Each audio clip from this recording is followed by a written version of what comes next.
So we are live on YouTube. We will start in a minute. Okay, sir. Shall I start? No, just wait. I'll tell you.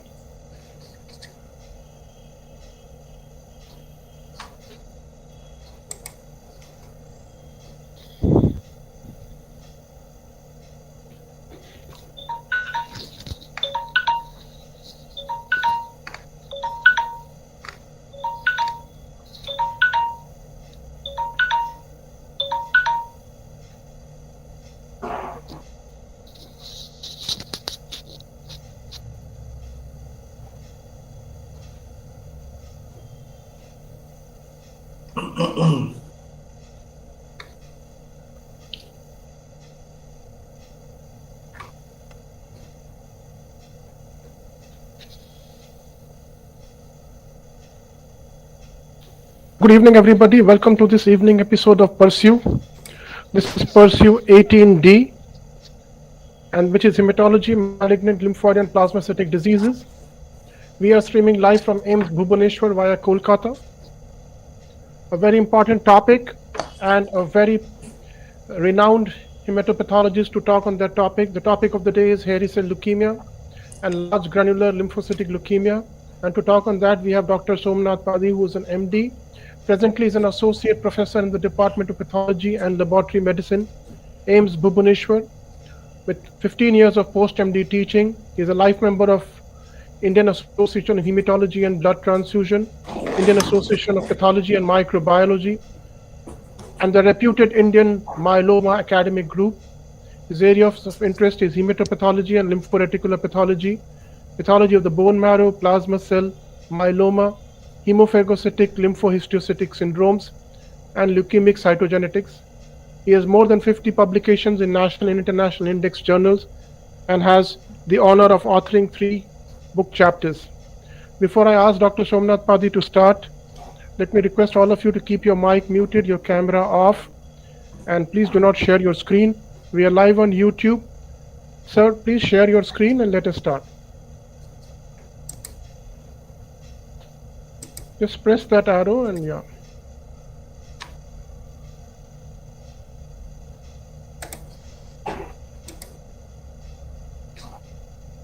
Here, yeah, I can see your screen. Just please choose your PowerPoint and make it full screen.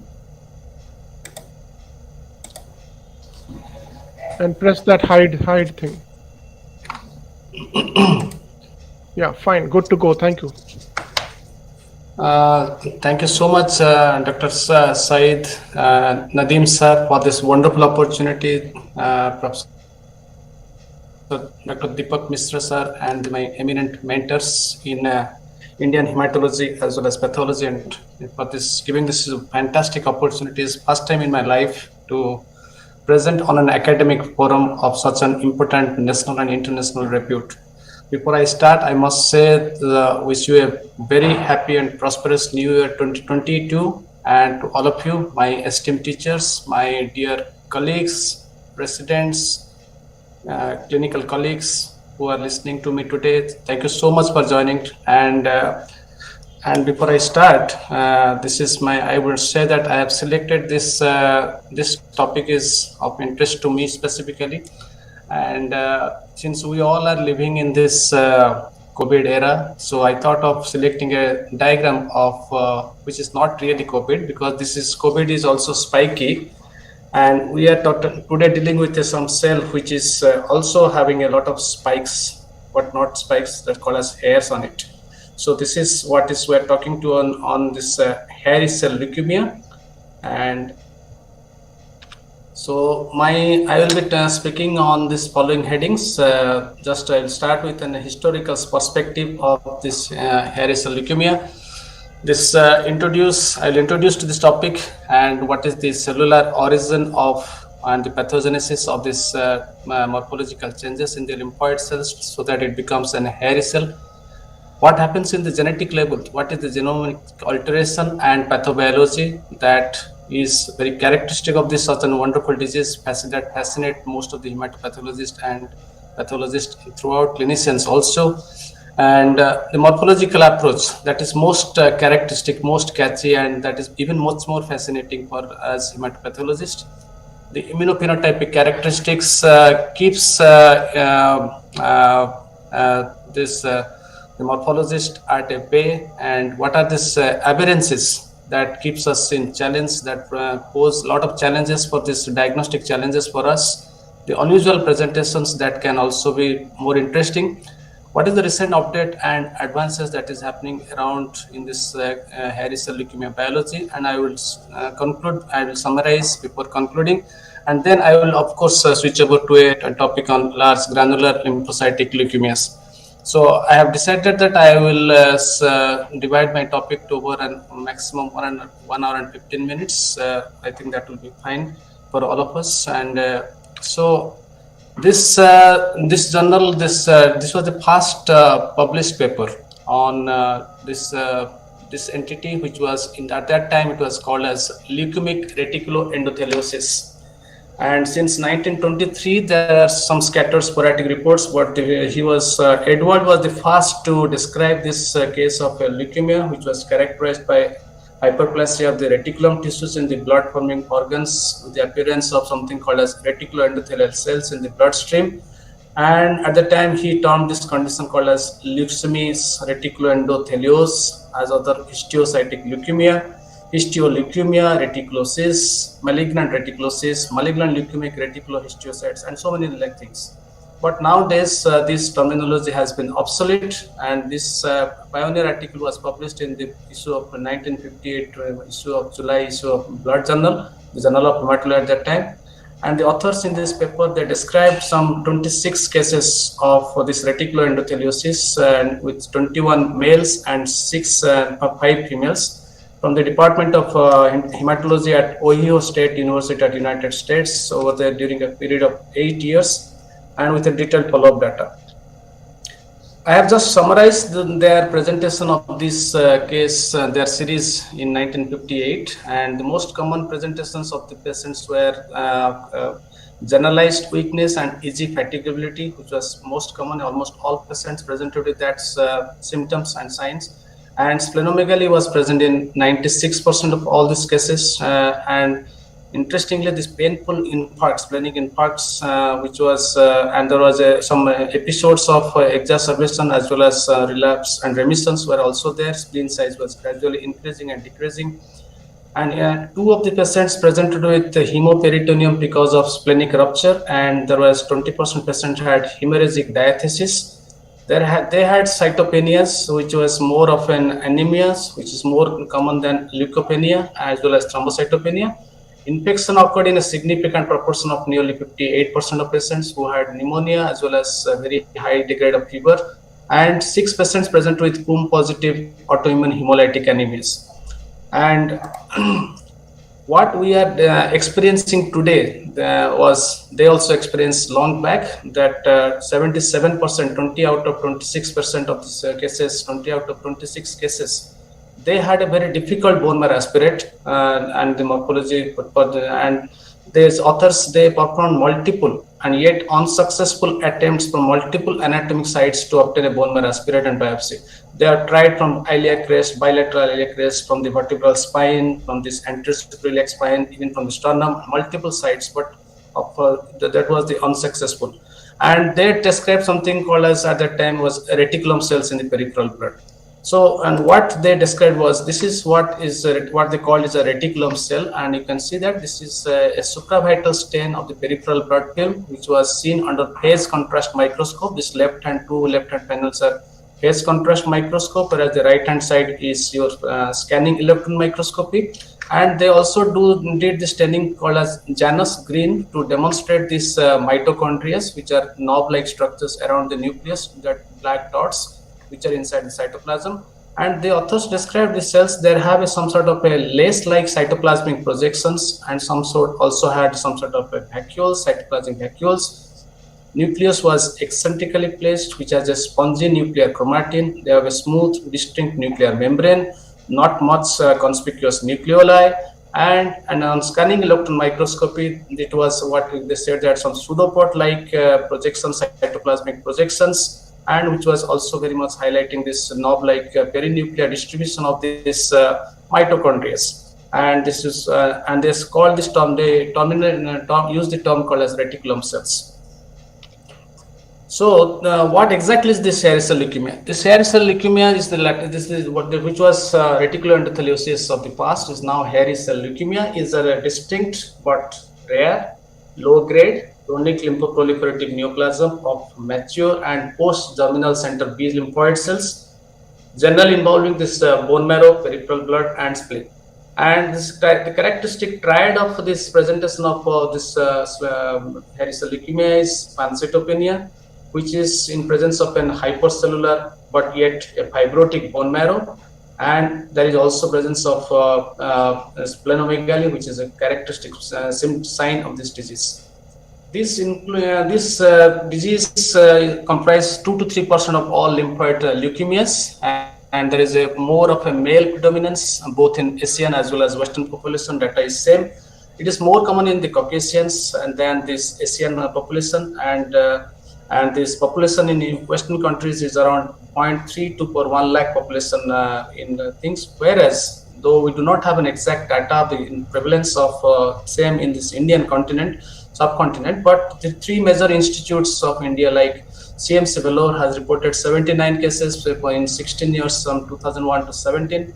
AIIMS New Delhi had some 35 cases in 12 years, 2002 to 14, and PGI Chandigarh reported some 21 cases in 5 years. So roughly 3 to 4 cases per year. That is the incidence rate in Indian scenarios. What exactly is the cell of origin? Actually, there is no clear-cut answer to this. That's we do not know what is the normal counterpart of a hairy cell. But it is postulated that is possibly the late activated germinal center cells, the late the terminal stages of differentiation before the formation of plasma cells. They are the post-germinal center memory B cells, and sometimes even the splenic marginal zone B cells are supposed to be these originating cells of this the hairy cells. But paradoxically, even if it is called as splenic marginal zone, which is normally located in this this white pulp, but this hairy cells that typically involved or dominantly involve the splenic red pulp and with an atrophy of the white pulp.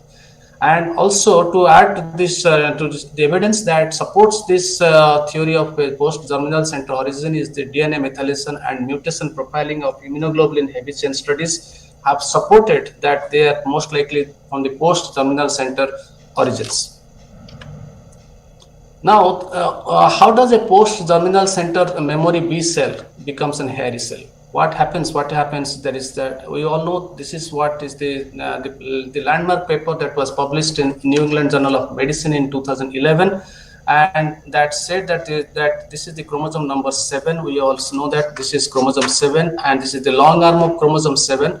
And there is something called as 7q34. This is chromosome 7 long arm band 3 zone 4. That is the zone for what is known as BRAF proto-oncogene. So BRAF is a proto-oncogene, and so there occurs a somatic mutation at the exon 15 and at the position of 1799. And what it leads to is there is something called as exchange between 2 nucleotides. The thymine is exchanged with adenine, and as a result of this valine is substituted by glutamic acid, and at the codon 600 of BRAF messenger RNA protein, and that's why nowadays we call them as V600E. Okay, so this is the molecular event, and this leads to something called as constitutive activation of BRAF by autophosphorylation. Similarly, that receptor tyrosine kinase in activities that leads to an autophosphorylation. So the main pathway of following this autophosphorylation is there is a downstream activation of MIKEY ERK signaling pathways, and this leads to something called as increased expression and survival advantage pathways that leads to increased survival and proliferation by ETS family, FOS and MYC's upregulation, decreased apoptosis, and that produces what is known as the clonality, that gives the clonality and this clonal expansion of this mature B lymphoid cells. Now, so arguably, this BRAF's B600E mutation is considered the molecular hallmark in hairy cell leukemia. But up to 10 to 20% of patients with this hairy cell leukemia may have this. There is no mutation of this BRAF gene. This is known as BRAF wild type. That is known as BRAF WT. And when this is seen, it is usually maybe most likely because of this mutation in the exon 11 rather than exon 15, and this must be ruled out. And several studies have now come up with the data that BRAF wild type hairy cell leukemia is an heterogeneous subgroup of hairy cell leukemia with a distinctly poor prognosis, refractiveness to therapy, and an inferior outcome. And it is also important that since the BRAF is implicated in this pathogenesis of this hairy cell leukemia, and we all know that BRAF pathway is also implicated in so many solid tumors like melanomas, carcinoma of the lungs, ovary, bladder, and thyroid, prostate, as well as gastrointestinal stromal tumors. And also up to less than 5% of cases of chronic lymphocytic leukemia, small lymphocytic lymphoma, even multiple myeloma may also harbor this BRAF mutation pathways. So why I'm highlighting this point is that because because these patients with hairy cell leukemia, because they are indolent neoplasms, there are many drugs which are available which prolongs the survival of this hairy cell leukemia patients' the outcome. However, at the same time, these hairy cell leukemia patients are at increased risk of development of many second primary malignancies, and notably most common of this is malignancy of the skin cancer like squamous cell carcinoma, melanomas, blood cancers also. So and that's why it is not uncommon to also to have a coexistence of CLL, SLL along with hairy cell leukemia. Even myeloma can be associated with hairy cell leukemia also. So these all because of this implication of this BRAF and MAP-REK pathway activates. Now, so this table by this the beautiful review of in American Journal of Hematology, which has come in September 2021 by Trossard et al., that shows that not this BRAF pathway is implicated in up to 70 to 100% cases of hairy cell leukemias, never seen in hairy cell leukemia variant, splenic diffuse red pulse lymphoma, splenic marginal zone lymphomas, whereas this hairy cell leukemia variant and is associated with a pathway called as MAP2 kinase pathway implication, and that gives an inferior prognosis and refractiveness to therapy in hairy cell leukemia variants. Whereas splenic diffuse red pulse lymphoma may also harbor this MAP2 kinase pathways abnormalities in up to 12% of cases. Cell cycle regulators pathway like cyclin dependent kinase protein pathways, even CCND3 pathways are also implicated in some cases of up to 16% cases of this hairy cell leukemias, rarely with variants as well as all the other mimics of hairy cell leukemia. And this is interesting to note that because this pathway of cyclin dependent kinase and cyclin dependent gene pathway is also probably one of the reasons why that some significant subset of hairy cell leukemia also express cyclin D1, and that gives a confusion which I will be highlighting in my later parts of the slides. This downregulation of T53 is up to 28% and up to 38% cases of hairy cell leukemia variants are seen.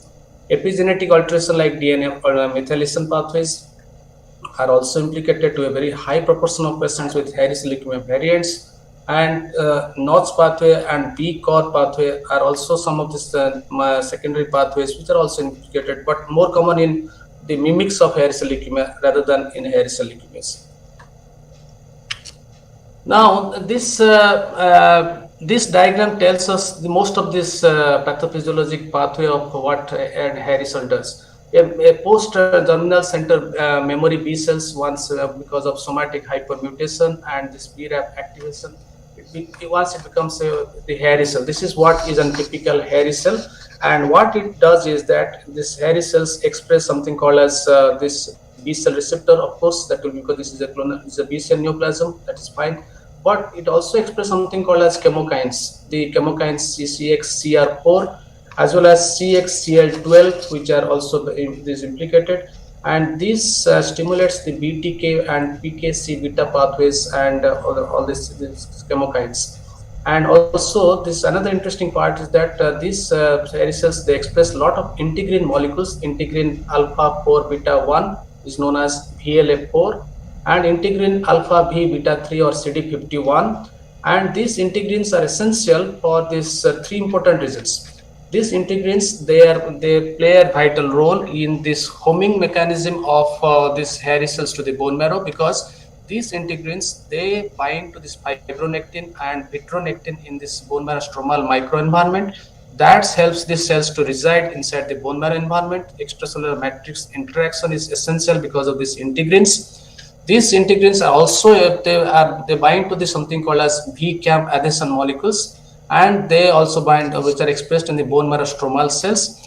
And these also have a strong affinity towards endothelial cells because of these interactions. Similar to these myeloma cells, they always love to have a lot of interactions with this bone marrow stromal microenvironment. So these hairy cells also, they reside in a very perfect conducive bone marrow stromal microenvironment.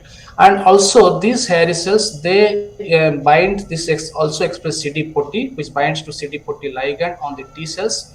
And as a result of this, the host tumor immunity is suppressed. So that in one way, these hairy cells, they inhibit this T cell mediated host immune attack against the hairy cells. So that prevents them for their supports their survival. These chemokines, the interesting part of this chemokine CXCR4 and CXCL2 is that these two chemokines, which are mostly expressed by these hairy cells, are not expressed much in the lymph nodes. And that is the reason why these hairy cells, they do not prefer to they cannot go to the lymph node, or they home to the lymph node. That's why we do not usually find a significant lymphadenopathy as a presentation of hairy cell leukemias like other lymphoproliferative neoplasms. And also it is important to note that there is presence of these two molecules which are known as transforming growth factor beta 1 and fibroblastic growth factor 2, that's known as basic fibroblastic growth factor. These are released by this in an autocrine fashion, and that is the most important cause of what is known as pericellular reticulin fibrosis, which is so characteristic of an hairy cell leukemia refined morphology. That's why we, as a hematopathologist, we rarely require a Masson trichome stain to demonstrate the this fibrosis of the marrow, because the fibrosis in the marrow in hairy cell leukemia is always a pericellular fibrosis rather than a collagenous fibrosis. Whereas the similar thing was Masson trichome will be more useful when we expect like a collagenous fibrosis, like in a case of primary myelofibrosis or with secondary myelofibrosis of other CM myeloproliferative neoplasms. So this is the utility. That's why this reticulin fibrosis is because of this transforming growth factor beta 1 and basic fibroblastic growth factors. And you can see that here this receptor tyrosine kinase activities, this autodimerization that activates RAS pathways, BRAF, MEK, ERK pathways in the left hand side in blue, and that's why the BRAF inhibitors are nowadays useful for this, like vemurafenib and dapagliflozin. All these are there for this pathways inhibitors. There are also something called as MEK inhibitors like trametinib and cometinib. Whereas in the BTK, which is highlighted in the right hand side, you can see that this BTK inhibitors, which is ibrutinib, acalabrutinib, and zanabrutinib, all these are these drugs which are now these things. So basically, it is both primary hit is the BRAF mutation, the post-germinal center memory B cells, which leads to secondary event of something called as genetic and epigenetic alterations, and is a lot of beautiful and well coordinated interactions between the lot of cytokines and with the stromal microenvironment. This is what is the main basis for all the morphological aspects that we are going to see later on. Now, it is also interesting that we always say that why some cells in this peripheral blood or aspirates, why these cells they form a hair-like projections. This is just I have taken this from this just to highlight that this is just a fluorescent. This is nothing, just to highlight that this is a lot of hair-like projections. Circumferential is not, in contrast to something called as in a polar villous projections of splenic lymphoma with villous lymphocytes or splenic marginal zone lymphoma with villous lymphocytes. they have a polar one side polar projections, whereas this is known as circumferential hair-like projections. So what exactly is the cause of these projections? Why hair cell morphology?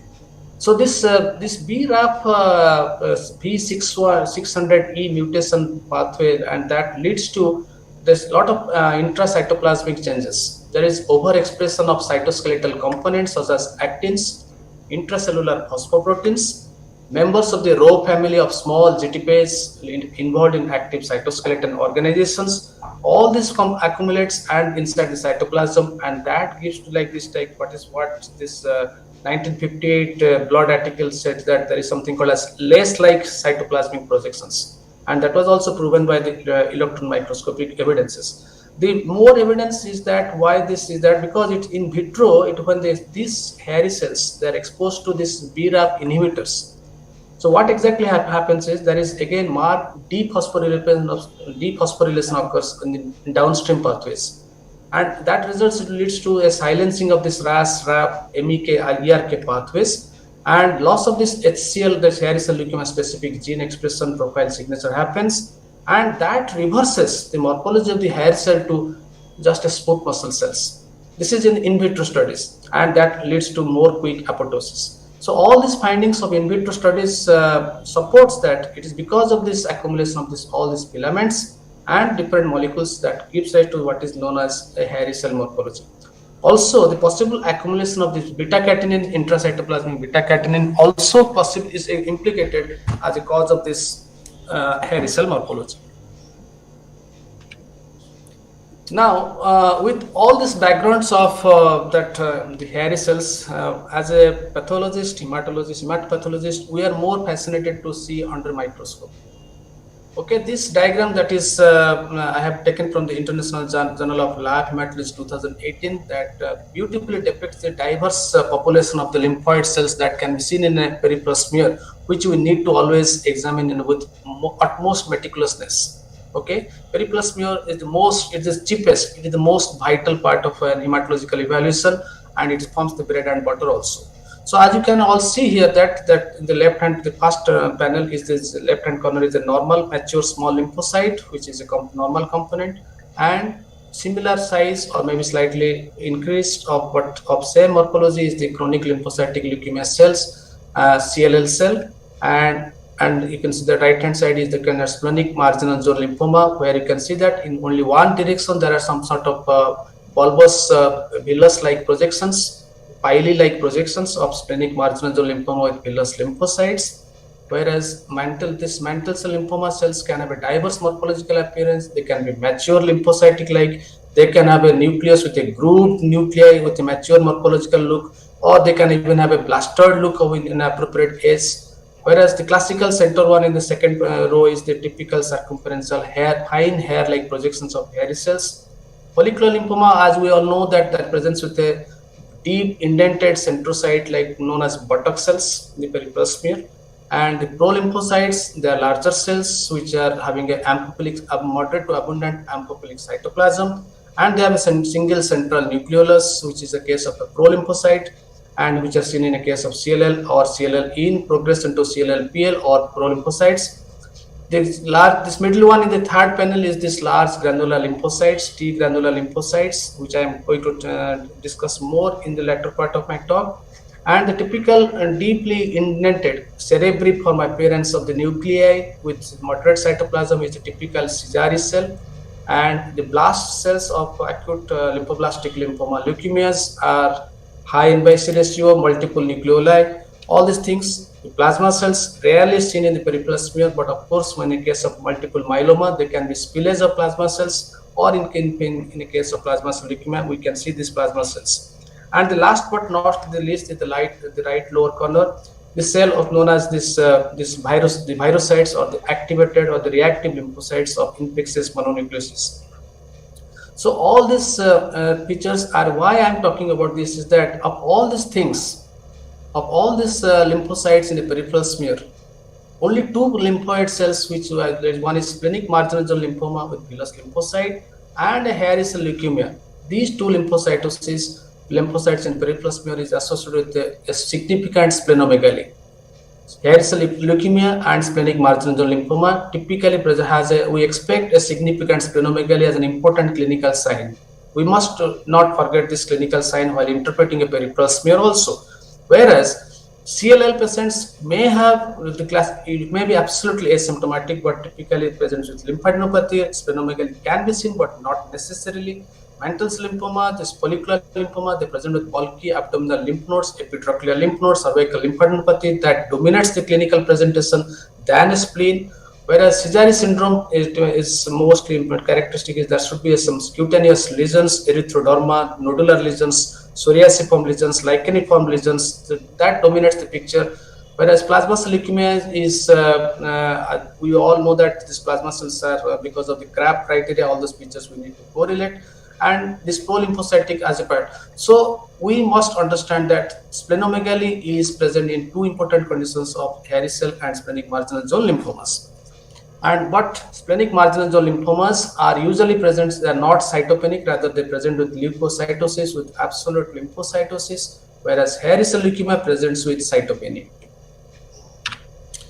Now, though we are very much fascinated to see what is a classical hairy cell, but it is also important to note that if we are lucky enough, if our preparation, the smear preparation, staining, everything is perfect, we may appreciate, and if we are not very much alert, we may even miss this hairy cells.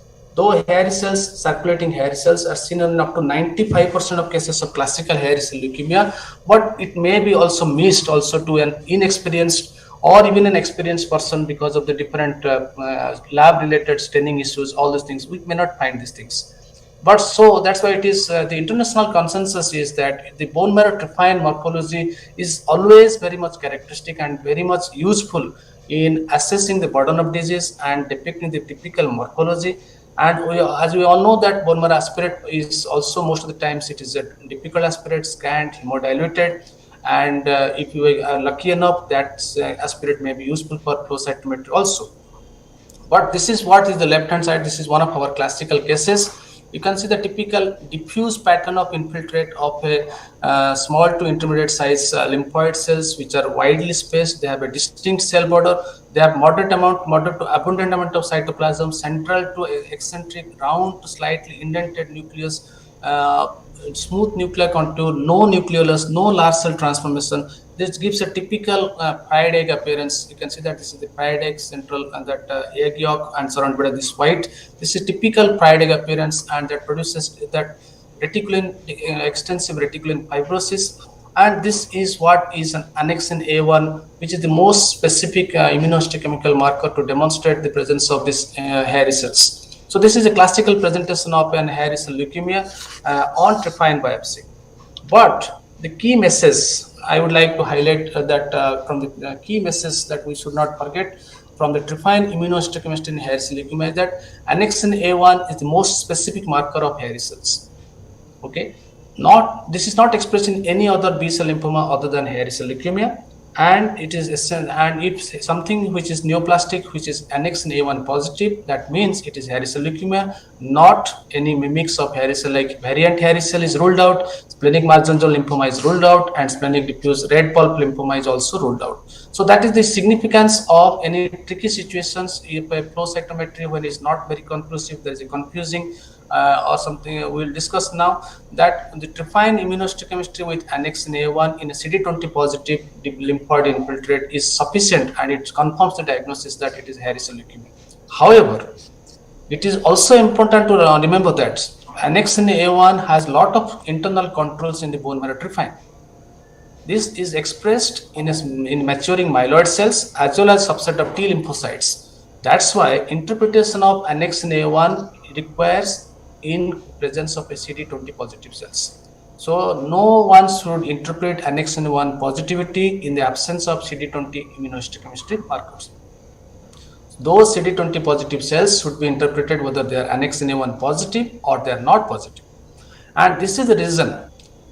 This when a person of hairy cell leukemia undergoes therapy, and if clinical hematologist wants to assess this the minimal residual disease status of a case of hairy cell leukemia, annexin A1 is not the recommended immunohistochemical marker because of this presence of so many internal controls, which maybe give a false positivity. And in presence of this, that's why it is said that it is the flow cytometry or immunohistochemistry with another specific marker known as TBX21, or even nowadays even this BRAF V600E mutant immunohistochemistry is also available. That any of these three can be used to assess the residual disease status in the case of post therapy. Now, after this immunohistochemical characteristics, let's start with what is known as the immunophenotypic features, the signatures of classic hairy cell leukemia. In 1994, this article was there published in Leukemia Lymphoma, that by this Matthews, this is known as Matthews scoring system. This immunophenotypic of hairy cell leukemia, they proposed, this group Matthews et al, they proposed a scoring system to distinguish hairy cell leukemia from other B-cell disorders with a hairy or villous lymphocytes. They took 194 patients with a B-cell disorders, of which 69 had typical hairy cell, 25 had hairy cell variant, and 100 had some splenic lymphoma with villous lymphocytes. And after a lot of permutation and combination and flow cytometric intensity and median fluorescence intensity comparison, they found that four important markers like CD11C, CD103, CD123, and CD25. These four markers, they were assigned 1 point for each marker positivity on flow cytometry. And so total score of 4 or 3 or 4 is always seen, is very classical of hairy cell leukemia, which is seen in up to 98% of cases. Whereas the hairy cell mimickers, that means B-cell leukemias, lymphomas, with villus-like or hair-like morphology had like variants or other things had a score of, maybe they are all negative for this either of these four markers, or maximum total score is 2. So we strongly propose that if we have a immunophenotyping by flow cytometry, be it in flow or in all these four markers are also available in IHC also. So either of these conditions, if we find this 4 marker positivity, we should always try to go assess the total score. Two substances that this is he is well known to most of us, Dr. Prashant Timbare from Tata Memorial Hospital, Parel, Mumbai. His article in 2011 Leukemia Lymphoma, that he has given a very nice elaboration and elucidation of a normal as well as this diagnostic approach of a flow cytometry by this of these hairy cells. So these are what is a normal. This is a normal B cells. You can all see that normal B cells are CD20 positive, CD22 positive, CD103 negative, 11C is heterogeneous to negative, and CD20 is positive, CD25 negative. These are normal B cells are CD25 negative because CD25 is an T cell marker. This is a regulated T cell marker which is expressed in this hairy cells. CD20 and 123 is negative. So this is 103 negative, 11C negative, 25 negative, and 123 negative. This is normal B cells.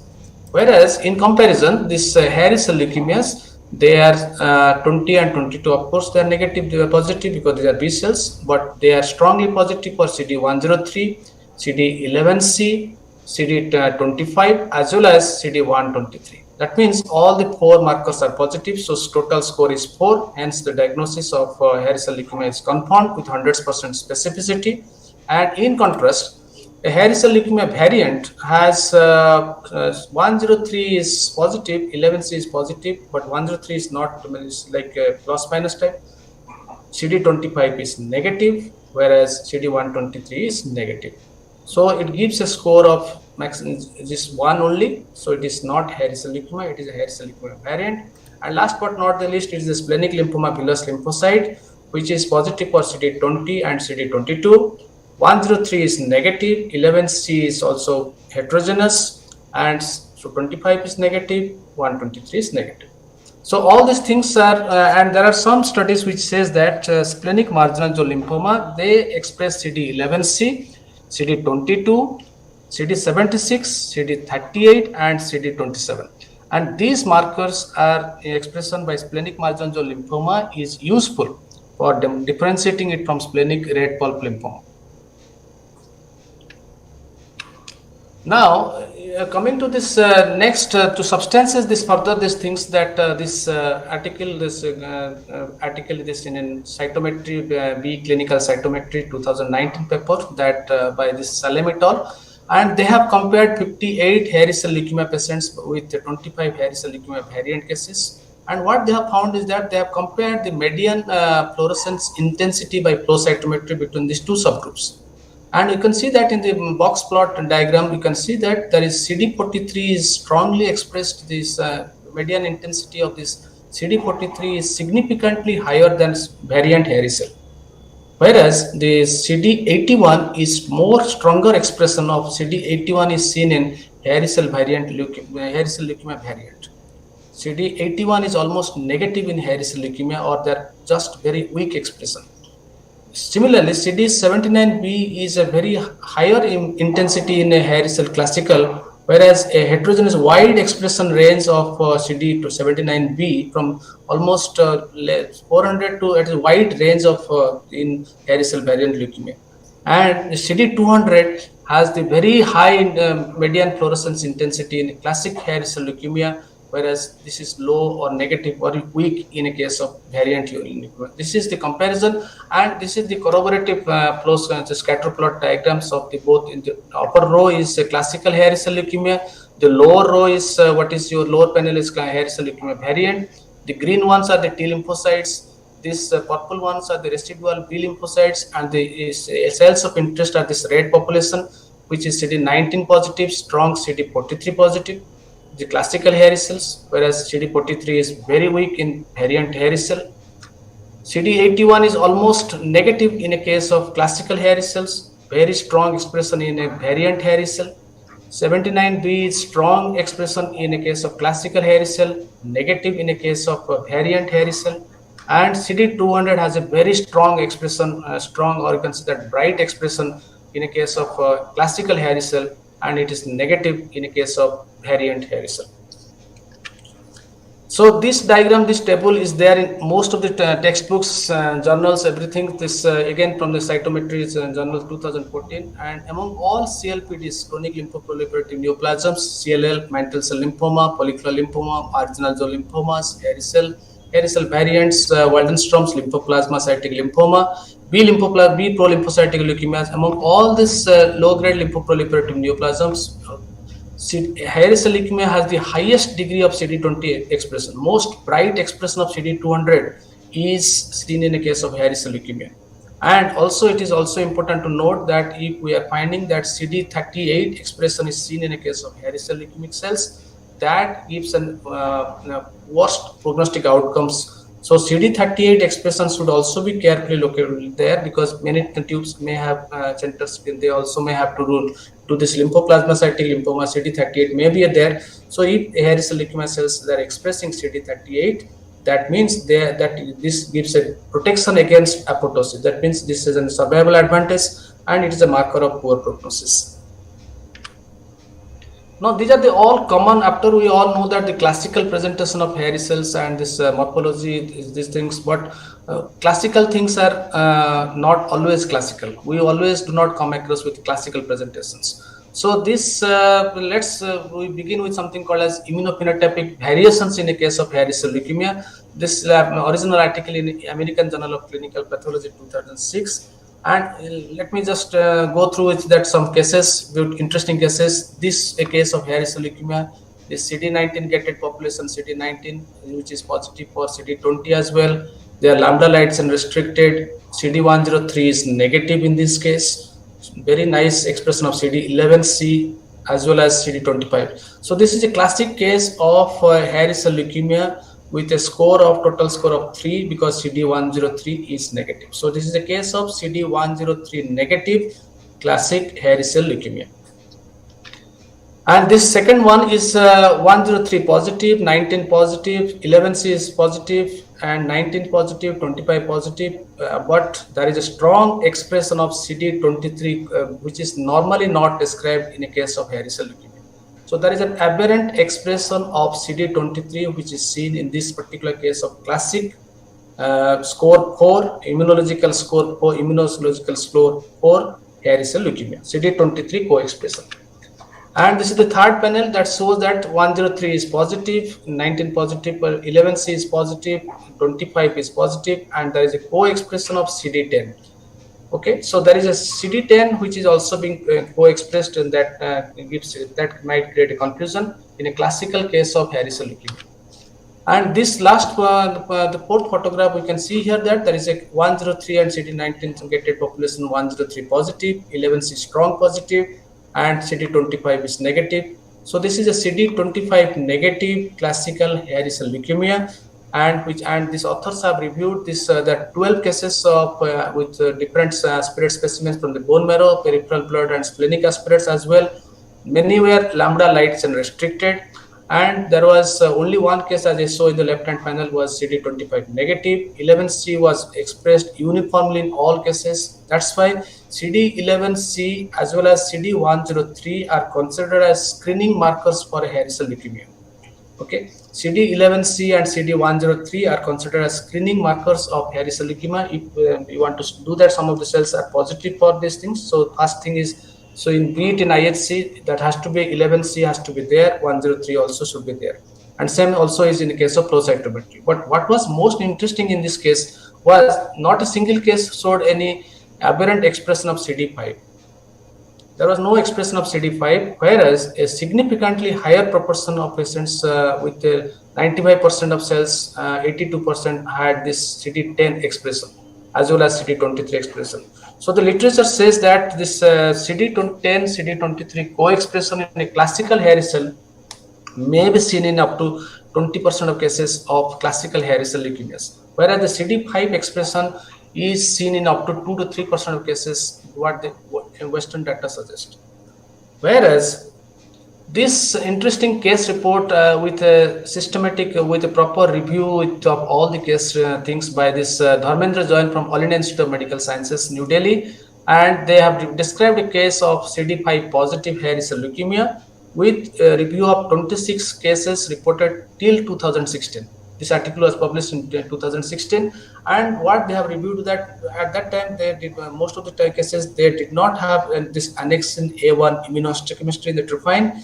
But what was more interesting to note was that this CD5 positivity cells, these 26 cases, including and this 27 cases of this CD5 positive hairy cell leukemias, they have a variable expression, or there is lack of CD103, 123 as well as 11C, even 25, and many were associated with variant hairy cell phenotype rather than a classical phenotype. So the authors postulated at that time that the positivity of CD5 in a hairy cell phenotype cells is more commonly or more likely to be associated with a hairy cell variant as compared to classical hairy cell. But there are some studies which are also coming up. This might also be linked to this lack of loss of CD103 or 123, or this may have some underlying different mutational status, and that may confirm a survival advantage or a poor prognostic outcomes in a case with CD5 positive hairy cell leukemias. And this is another interesting from the Prasant Timbari et al. From the TMS Mumbai, and they have seen that 4 different cases of CD5 positive. The first panel, you can see that this first panel row, last one, CD5 positive cells which are gated against CD19. The second one is this. So all these are different sporadic cases of CD5 positivity in a case of hairy cell leukemia, that creates a lot of confusion, that in interpretation. And this is from All India Institute of Medical Sciences, Bhubaneswar, our own group. We have this was a 69-year-old male patient who had severe fatigue and generalized weakness. He had no evidence of any hepatosplenomegaly. He had severe pancytopenia, but on chest X-ray there was a mediastinal widening and there was a mediastinal mass, mediastinal lymph node. And for that reason, that was compressing this major bronchi, for which he had some issue of breathlessness, and for which he was actually admitted into the pulmonary medicine. But because of the pancytopenia, he was referred to the clinical hematology of our institute, and we evaluated the patient. for this pancytopenia. But as I have already said that this patient had a pancytopenia with relative lymphocyte predominance, and hardly any of the lymphoid cells were typical or classical hairy cells. With a very meticulous look of the under microscope, we could appreciate some very fine eyelash like some sort of cytoplasmic projections in the lower panel. But none of these lymphoid cells had a classical hairy cell morphology. But we can also see that there are some teardrops in the peripheral smear. So we never suspected that this could be a case of something, which is just not a possibility. We are looking at a case of an aplastic anemia. But when you did a bone marrow tryphin aspirate, the aspirate was a dry tap. That raised a suspicion against hairy cell leukemia, aplastic anemia. And the tryphin biopsy shows there is a diffuse infiltrate of this typical cells with a typical fried egg appearance, and which was strong CD20 positive. And annexin A1 was also strongly positive. But what was also, because we did also a CLPD panel, and in that we also saw a very significant strong expression of CD10 as well in this case. So that had a doubt.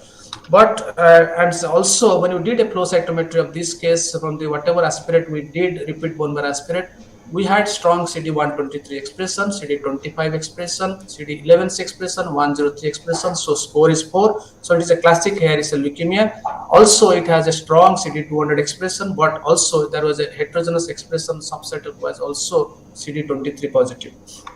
So this particular case had unusual presentation, mediastinal lymphadenopathy, and had a aplastic-like differential diagnosis. So we reviewed the literature of such type of unusual presentations in hairy cell leukemias. We reviewed 10 cases at that time in 2020. And what was more interesting to note that most of the cases, there was hardly any evidence of an hairy cell in the peripheral blood. There was absolutely, or very occasionally, there were with a lot of difficulty, the authors have suggested there were circulating hairy cells. Percentage of hairy cells were very less. But all had a very dry tap. They, on the tryphin biopsy of majority of the cases, had a aplastic anemia-like morphology. Excuse me. But there was infrequent splenomegaly. There was lymphadenopathy was also seen.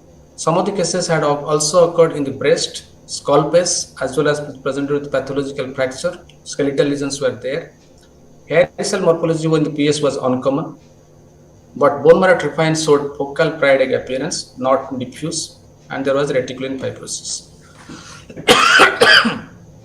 And there was also there was a lot of cases with aberrant immunophenotypic expression.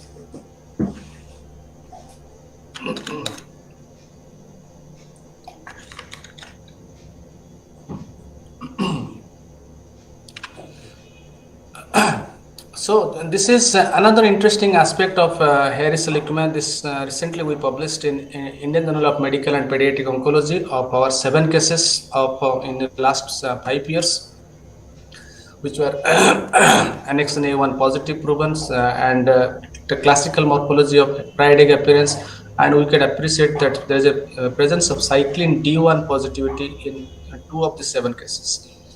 And cyclin D1 expression in hairy cell leukemia is, we reviewed the literature that cyclin D1 expression in hairy cell leukemia is heterogeneous, that is weak to intermediate in intensity, in contrast to strong nuclear positivity of cyclin D1 in the case of mantle cell lymphoma. And that's why we always we suggest that whenever we explain presence of, especially when aberrant immunophenotype of CD5 positivity, if cyclin D1 comes positive, that may, especially in an extramedullary site of hairy cell, that may give a suspicion of a mantle cell lymphoma involvement rather than a hairy cell things. So in these cases, the cyclin D1 positivity must be correlated with SOX11 immunoexpression, or if necessary, we also should go for CCN-D1 fusion studies and BRAF V600C mutation analysis. And some say there are also sporadic reports of that atypical presentation of this hairy cell leukemia with a lymphadenopathy, strong cyclin D1 expression, which was and CD5 positivity, which was misdiagnosed as mantle cell lymphoma and treated with R-CHOP chemotherapy. and without any response, and after time persistence of disease, and there is a disease relapse. So at the time of relapse, again the evaluation which with a BRAF mutation analysis confirmed that it is actually a cyclin D1 expressing CD5 co-expressing hairy cell leukemia, and following which the patient was treated on cladribine infusion therapy with a proper good response. So cyclin D1 positive CD5 co-expressing hairy cell leukemia is a subset of a special variant of hairy cell leukemia, which might create a lot of diagnostic confusion, especially when the presentation of hairy cell diagnosis is atypical, or the hairy cell leukemia involves the extramedullary sites like skull base, paravertebral, all those things, paravertebral masses. But at the same time, cyclin D1, if it is positive in a confirmed case of hairy cell leukemia, that also is a useful clue to differentiate against others and low-grade B-cell lymphoproliferative neoplasm like splenic marginal zone lymphoma, hairy cell leukemia variant, which normally they do not express cyclin D1. There is no report of such things expression in a marginal zone lymphoma. So while we're talking about the classical presentations, classical immunophenotyping, classical presentations with aberrant immunophenotypic expressions, we should not forget that this hairy cell leukemia is notorious for its diverse clinical presentation, very atypical and unusual presentations like bulky abdominal lymphadenopathy. Okay, mediastinal mass, as was in the previous, in our case, there may be paravertebral masses presenting as paraplasia. Body cavity effusion is not uncommonly reported. They are also seen. Skin lesions are very commonly seen in patients with hairy cell leukemia. These patients, hairy cell leukemia can have an oculocorneal involvement with retinal artery thrombosis. That is unusual presentation of hairy cell leukemia. Neurological meningeal compression because of some mass lesions in this meninges, like a chloroma type. They can have a esophageal gastric hepatic involvement, though is expected, but esophageal gastric involvement can have and also skeletal lesions. So all these things we should also keep in mind, especially when we come across a patient with this type of things. So we need a proper and team-based approach for both clinical, radiological, and pathological, hematological approach to reach at an accurate diagnosis, as well as molecular pathology is essential for the final diagnosis. So to add to this spice of this unusuality of this hairy cell leukemia behavior, this series of 13 cases, that is of 13 cases of hairy cell leukemia and extranodal sites, in extramedullary sites involving the node. The nodal presentation, dominant nodal presentation, 10 cases, and extranodal in 3 cases of hairy cell leukemia over a 30-year periods. And all these patients were known cases of hairy cell leukemia, which were confirmed cases of hairy cell leukemia diagnosed from the peripheral blood and bone marrow evaluation, flow cytometry, immunohistochemistry, whatever. And there was a significant lag of this presentation. The median gap on the presentation of this lymphadenopathy was 35.8 months after the diagnosis of hairy cell leukemia. And they have a very peculiar pattern, because in similar to this bone marrow tryphin, they have a more of a diffuse pattern of involvement of the lymph nodes. Sinusoidal, as is expected, is because of this affinity towards the blood vessels, these hairy cells. They have a sinusoidal involvement was there in 25%, but also interestingly 13% cases had a nodular pattern of lymph node involvement. Nodular pattern of involvement in a tryphin as well as in extranodal site is distinctly unusual, and that is a cause of a morphological challenge, because usually hairy cell leukemia doesn't present with a nodularity of nodular lymphoid aggregates. It is not coming under a differential diagnosis of a nodular lymphoid aggregate in a tryphin biopsy. It usually presents with interstitial or a diffuse infiltrate rather than a nodular. But when it comes as a nodular presentation, that creates a problem. It mimics like other lymphomas rather than. However, the morphology in the lymph node were mostly of a pyritic appearance. Some had a plasma-sided appearance. But the nodal as well as external disease had an overlapping immunophenotypical profile of other B-cell neoplasms, which included, there is a strong expression of cyclin D1 in 70% of these cases. 70% out of this 13 cases had cyclin D1 expression, CD43 expression, CD10 was seen in 38% of these cases, and 8% cases had also coexistence of CD5 expression. So that created a lot of confusion for that it is possibly a case of mantles and cyclin D1 overlap. So, and the authors they described and that concluded that this CD43, CD10, all these co-expressions, aberrant immunophenotypic expressions, which are more rarely described in leukemic hierarchical leukemia, is much more common in extramedullary sites. And all these cases of immunophenotypic aberrances must be correlated with the BRAF V600E mutation status to reach at a confirmatory diagnosis. And when in case of any doubt, there is something called, now we have CD103 is available, 11C is also available, that we can try to say that at least, okay, we are probably looking at a case of hairy-cell leukemia with an unusual presentation. So this interesting article in Lancet Oncology 2019, that this was an elderly male who presented with multifocal osteolytic lytic lesions involving the pelvic bones, the sacrum, presenting with a painful multifocal osteolytic lytic lesions, and on evaluation he had a hyper gamma globulinemia, and when PET CT was done, there was a destructive bilateral osteolytic lesions with marked metabolic activities. And you can see that in the left hand side there is also extra cortical extension, that is cortex is breached, and there is extension to the outside. And so, there was, when they suspected it is a case of myeloma or possibly plasma cell dyscrasia, but there was a hyper gamma globulinemia. But on immunofixation electrophoresis, the amount of M protein was only 0.2 gram per liter. That means it was a case of monoclonal gammopathy of undetermined significance, MGUS, IgA MGUS. And the blood, there was no evidence of CRAB. Other than B, there was no hypercalcemia. All the blood and biochemistry were within normal limits. Bone marrow study from the posterior suprailiac spine, bilateral, were within normal limits. No evidence of myeloma at all, or plasma cell dyscrasia, or any evidence of AIIMS. Flow cytometry from the peripheral blood as well as from the bone marrow, there was no evidence, no clue whatsoever to suspect that it is a case of hairy cell. But so when they did not get any diagnosis, they finally went ahead with this biopsy from this left side femoral neck biopsy by the orthopedicians.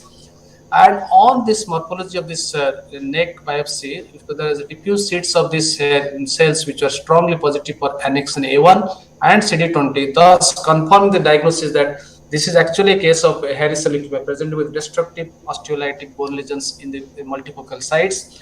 And the BRAF 600E was tested from this side, which turned out to be positive, and which was not positive from the peripheral blood or bone marrow. And after this, patient was put on injection cladribine 0.14 milligram per kg for 5 days for 8 weeks. And which led to a dramatic response in the patient symptomatology with reduced uptake metabolic activities on follow-up PET scan at 8 weeks. So it is important that the skeletal involvement or skeletal manifestation in the case of hairy cell leukemia does occur. Up to 3% of cases we can expect some cases of unusual presentation in the case of skeletal involvement. Now, as we have seen in our case also, that it is not uncommon to find a diagnosis or define as aplastic anemia with only fat and those very scattered lymphoid cells, which normally we expect in a case of aplastic anemia. But this particular case, when they reviewed the peripheral smear, there was presence of this lymphoid predominance with typical hairy cells. And when they did this CD20, all these things, these interstitial infiltrates of CD20 positive cells were confirmed, and which also expressed the mutant BRAF V600E this by immunohistochemistry.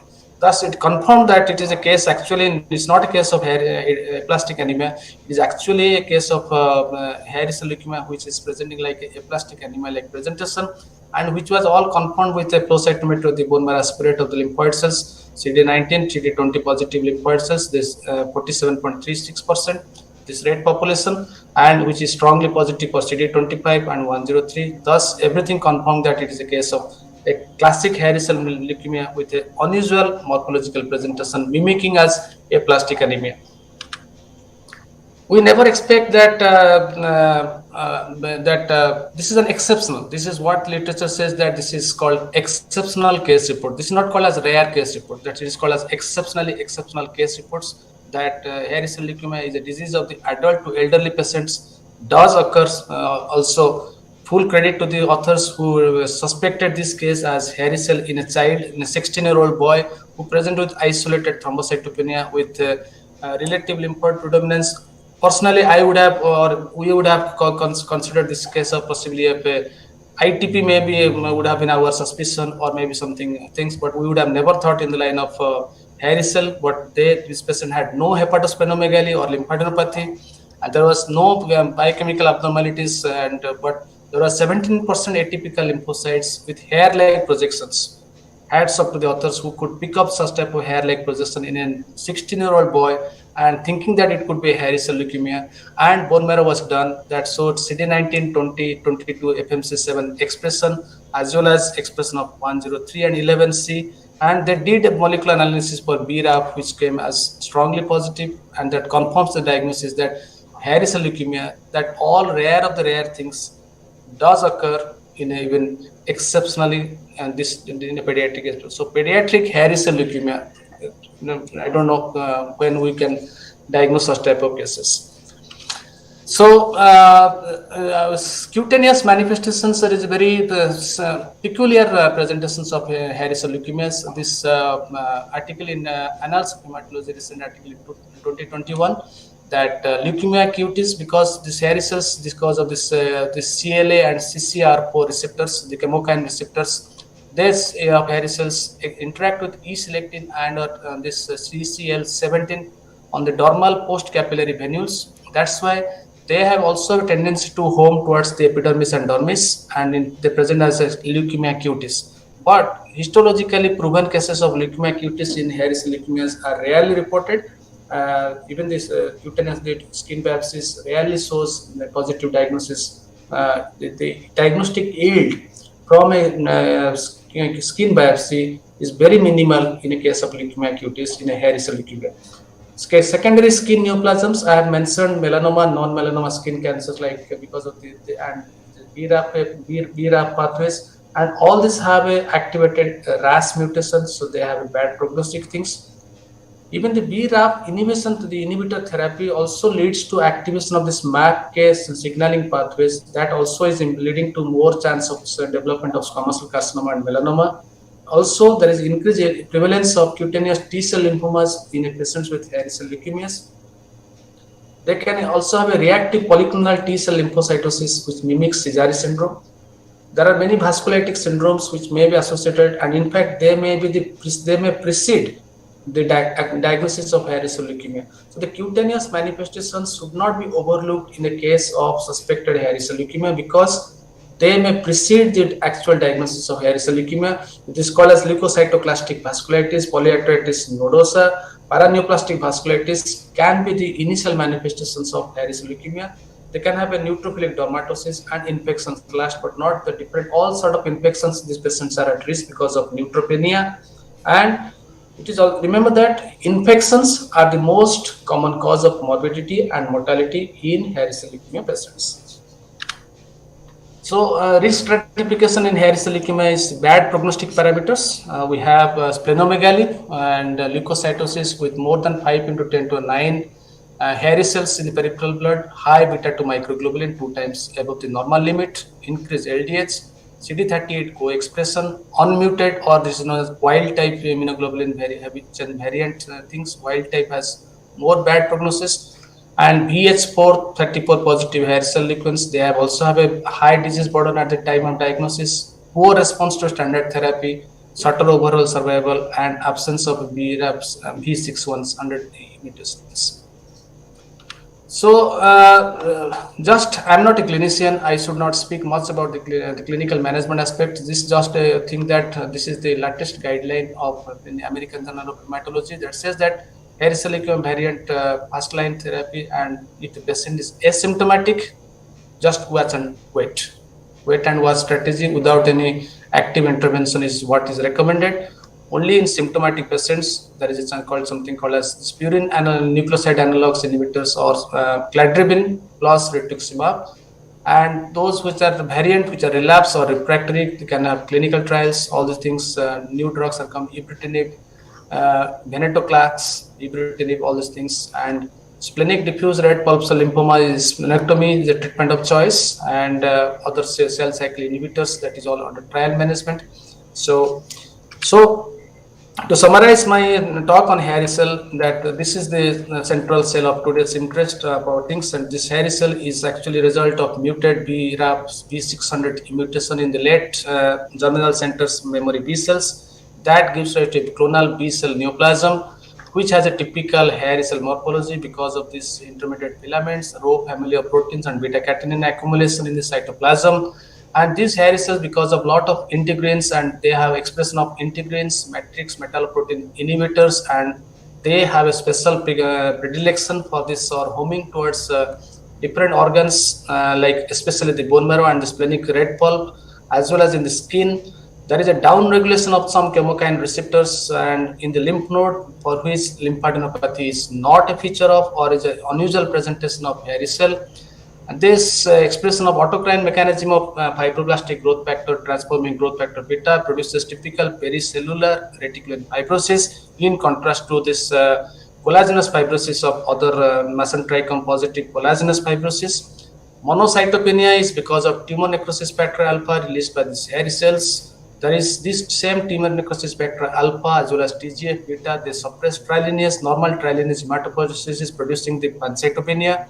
There is increased risk of second malignancies because of this BRAF and pathways implicated.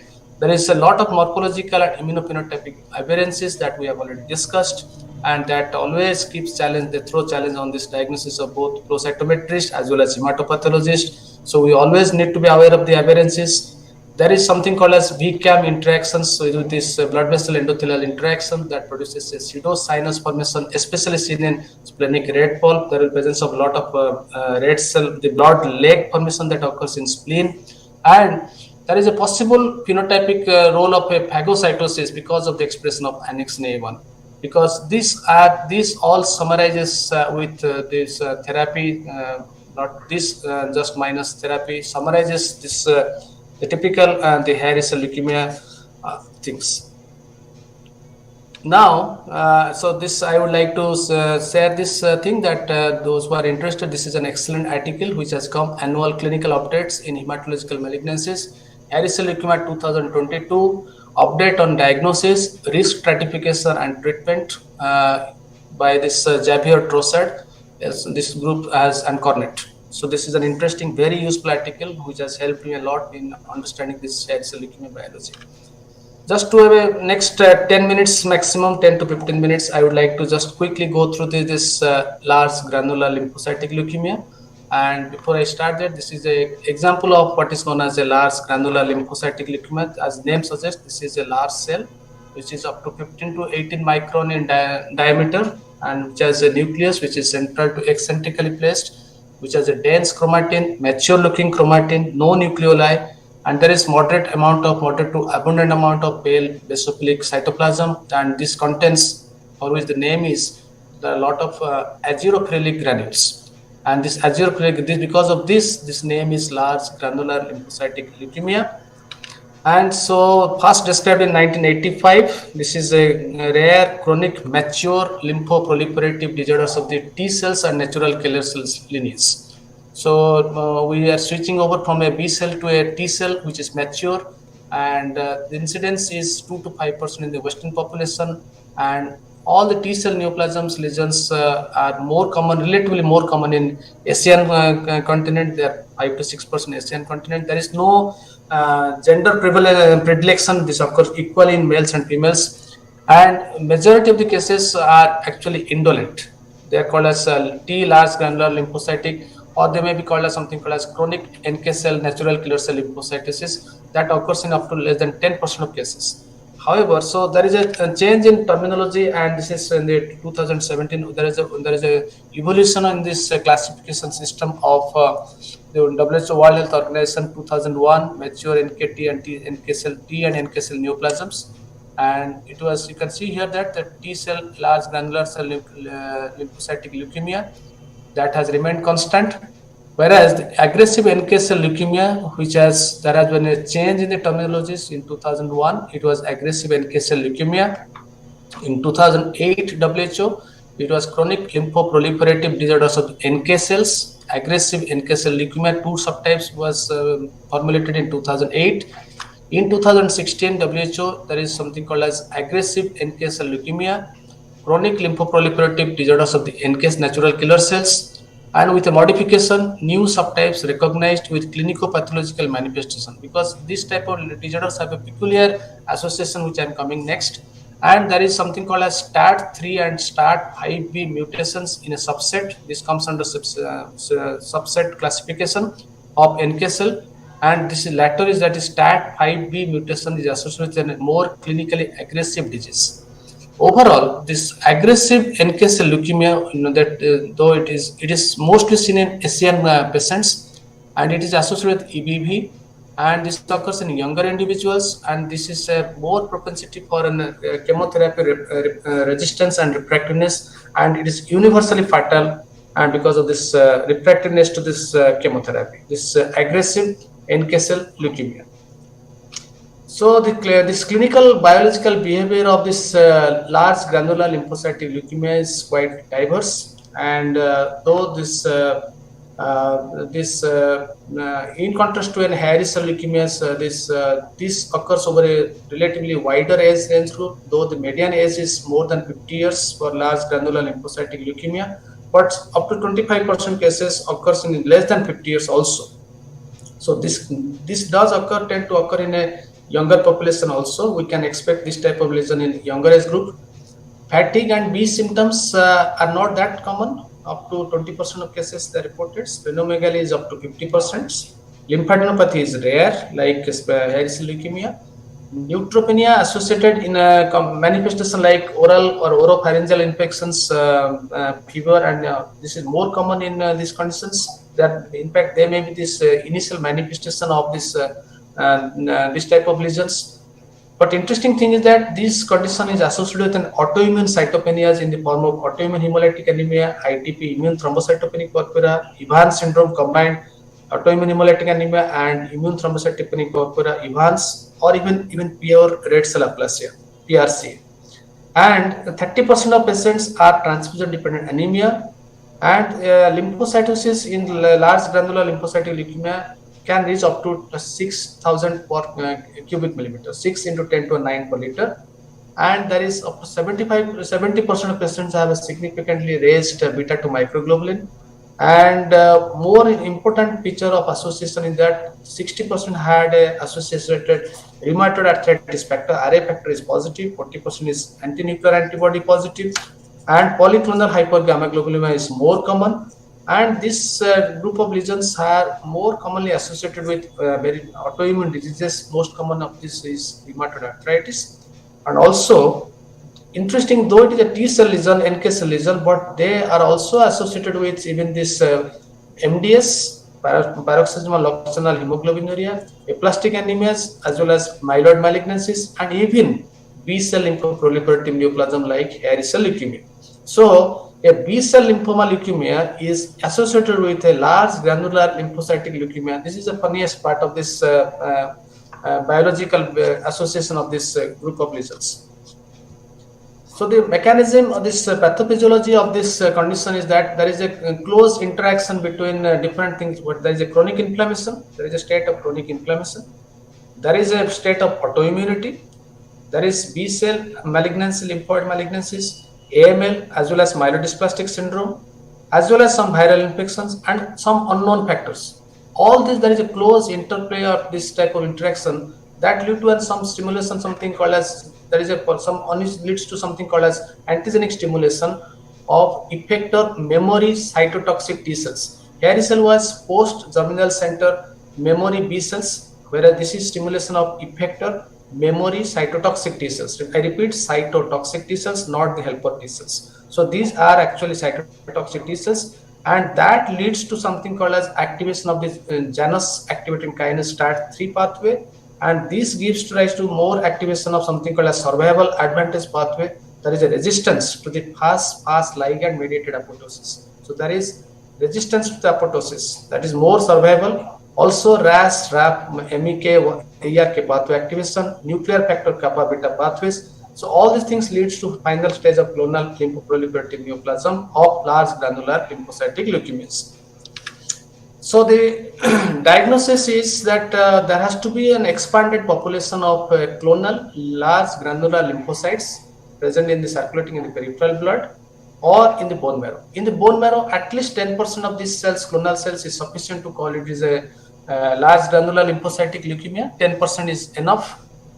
Previously, there was the criteria was 2 into 10 to a 9, like plasma cell leukemia. So this previously this side that was 2 into 10 to a 9, 2000 cells of large granular lymphocytes in the peripheral blood.